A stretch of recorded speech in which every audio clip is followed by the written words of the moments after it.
Hello everyone. In this video we are going to go over questions 9 to 16, which is mainly over free fall. The answer to question number 9 is B. Recall that objects that are in state of free falling has constant acceleration downward, and that's the acceleration due to gravity, including the highest point. Don't confuse the velocity with the acceleration. If a ball is thrown straight upward, it will be moving with a deceleration because g is downward, while its velocity is upward. It will reach its maximum height where the velocity is 0, while g is still acting downward, and then it will start falling back to the ground. During the whole process, the acceleration is 9.8 meters per second downward, which is the acceleration due to gravity. So the velocity is changing while the acceleration is always downward and it is constant. In question number 10, the answer is T. The acceleration again is downward at all points. Now if you look at all the other options, for example option A, its acceleration is downward but its velocity is upward, which is correct in the way up. And at the highest point, both its velocity and acceleration are 0. Now this is wrong. This is the part that is wrong here. The velocity is 0 at the highest point, that's correct, but the acceleration is not 0. The acceleration is still g. So throughout the motion of this rock, its acceleration is always constant and it's downward. Option B, on the way down, both its velocity and acceleration are downward. That's correct. And at the highest point, both its velocity and acceleration are 0. Again, this is incorrect for the same reason. It's downward. The acceleration downward is always g. C, throughout the motion, the acceleration is downward. That's correct. And the velocity is always in the same direction as the acceleration. This is not true, because in the way up, the velocity is upward, while the acceleration is downward. G is downward. In the way down, that's correct. The velocity and the acceleration are in the same direction. But in the way up, they are not. E, the acceleration is downward at all points in the motion except 0 at the highest point. And again, this is not correct. At the highest point is still g. The acceleration is always constant. So again, don't confuse between acceleration and velocity. Question number 11, the answer is B. Its acceleration is constant. Again, when the object is thrown, in that case downward, you are giving it initial velocity. Now as soon as it leaves your hand, it's a free falling problem. So don't confuse the process of throwing the object with the fact that it becomes a free fall as soon as it leaves your hand. So while it's in your hand, suppose this is your hand, it is not a free falling problem. You are accelerating the object downward, but as soon as you release it, it's a free falling problem. The only acceleration acting on the object is g, downward. So the acceleration will be constant, 9.8 meters per second squared downward. Question number 12, the answer is C. Now here, two different objects with different masses are given the same initial speed upward. So their velocity is upward. One of them is bigger than the other. Now as we know, the acceleration due to gravity will be acting on both objects with the same magnitude. The value of g, 9.8 meters per second square. Let's take it to be 10 meters per second square, just rounding it off for simplicity. So if both objects are thrown with the same initial velocity, and let's say this initial velocity is 20 meters per second, that's the initial velocity, v0y, for both of them, 20 meters per second. After 1 second, the velocity will be 10 meters per second, because the acceleration is 10 meters per second squared downward, so it is opposite to the direction of the velocity, hence the two objects will be decelerating. So after 1 second, their speed is 10 meters per second. After 2 seconds, their speed is 0, both of them, while their acceleration is still the same. Throughout their moving up, their acceleration never changes. It is 9.8 meters per second downward, or 10 for simplicity here. So both of them will reach the same maximum height. when their velocity is 0. Question number 13. It asks you if two objects drop from a bridge 1 second apart, ignoring air resistance. During their fall, their separation will increase, decrease, stay the same, or increase at first but then stay constant, or decrease at first but they stay constant.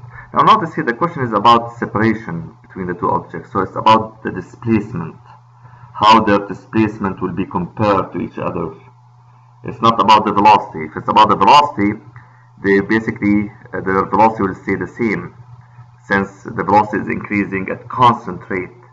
Now displacement follow different rule. We know that equation number 4 says that the displacement will be the initial velocity times t minus 1/2 gt squared, and here the initial velocity for both of them is 0. So actually the displacement will follow t squared. Look at the problem. Let's assume that you dropped both objects at exactly 12. The first object you drop it at exactly 12. So after 1 second, at 1 second past 12, this object will have displacement of 1/2 gt squared. So t is 1 second and 1/2 g is 4.9. If we assume g is 10 meters per second, 1/2 g will be 5. So 5 times 1 will give you 5 meters. So it moved 5 meters. It's here. Now you drop the second object at 1 second past 12. So the first object is still here at 12 seconds past 12. That's the second object, object number 2. That's object number 1. So the distance between the two objects is 5 meters, as you see, because the first object has moved only 5 meters. So 1 second past 12, the distance is 5 meters. Now how about 12 seconds past 12? The first object, displacement, will follow again this equation, and t squared in that case is 2 seconds. So 2 squared will give you 4 times 1/2 g, which is 5. 4 times 5 is 20 meters. So this distance or displacement is 20 meters. While the first object from 1 second past 12 to 12 seconds past 12 is here, and it has moved only 5 meters. Again, the difference between 1 second past 12 and 2 seconds past 12 is 1 second. So 1 squared is 1 times 1/2 g, which is 5. So 1 times 5 will give you 5 meters. So the second object is here, moved only 5 meters.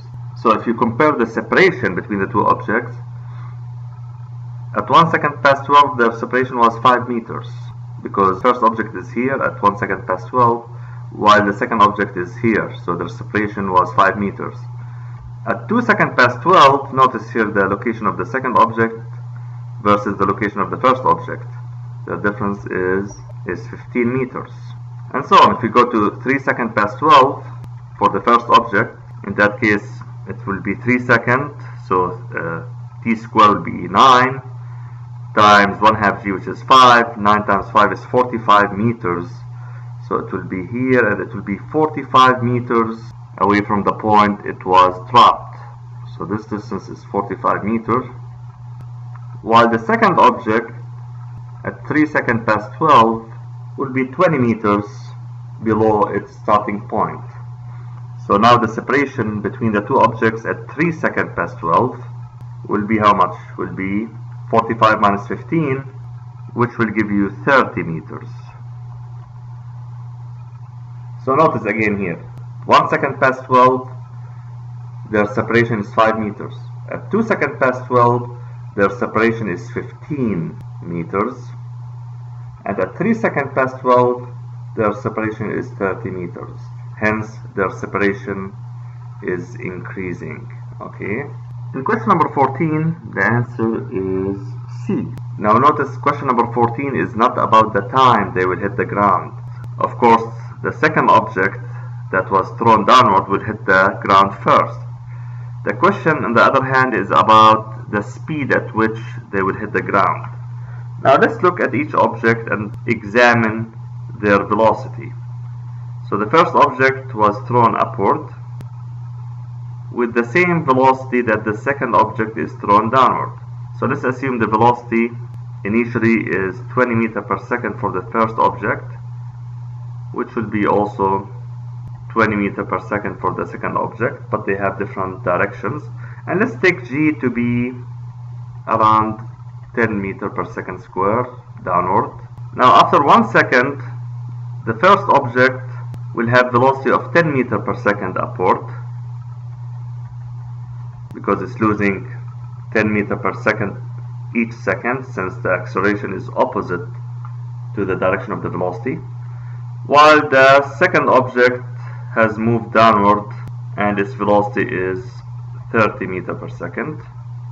After 2 seconds, the first object has reached zero velocity, and that's its maximum height, while the second object, let's assume it hit the ground after 2 seconds. So this is the ground here, and it hit the ground with a velocity of 40 meters per second, since it's gaining 10 meters per second each second. Now after 3 seconds, the object, of course, the first object is falling and it's now here, but its velocity now is downward and it's 10 meters per second. And after 4 seconds, it will be exactly at the position it started from, here, with velocity of also 20 meters per second. So you can see here, after 4 seconds, the first object has the same velocity as the second object, and they are exactly at the same position. So now after 5 seconds, the first object will have velocity of 30 meters per second downward, and after 4 seconds, when it hit the ground, its velocity is also 40 meters per second. Okay, so notice that both of them will hit the ground with the same velocity, but at different times. The answer to question number 15 is C. Now notice here, the question is not about the velocity.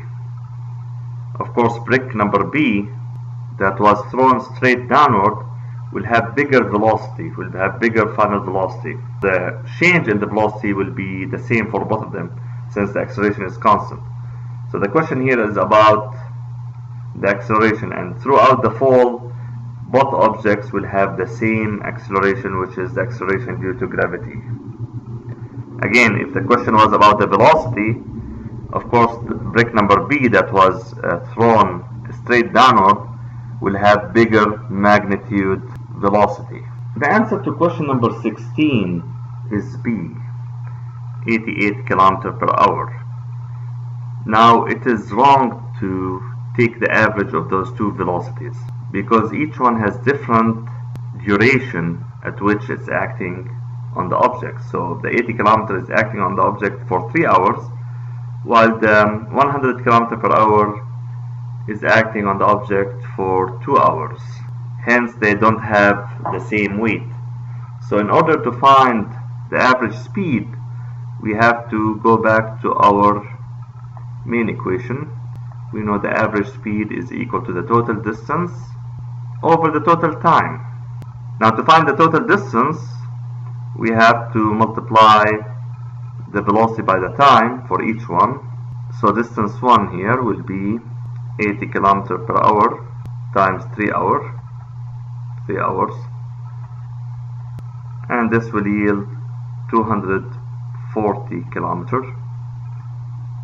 And you don't need here to convert the hour to second or the kilometer to meters, because the answers are given kilometer per hour. The second distance is 100 km per hour times 2 hours, and this will yield 200 kilometers. Of course, hour will cancel out with hour, the same thing here. So the total distance is the sum of those two distances, be 440 kilometers, over the total time, which is 3 hours plus 2 hours, and that's 5 hours. And this will yield 88, and the unit is kilometer per hour.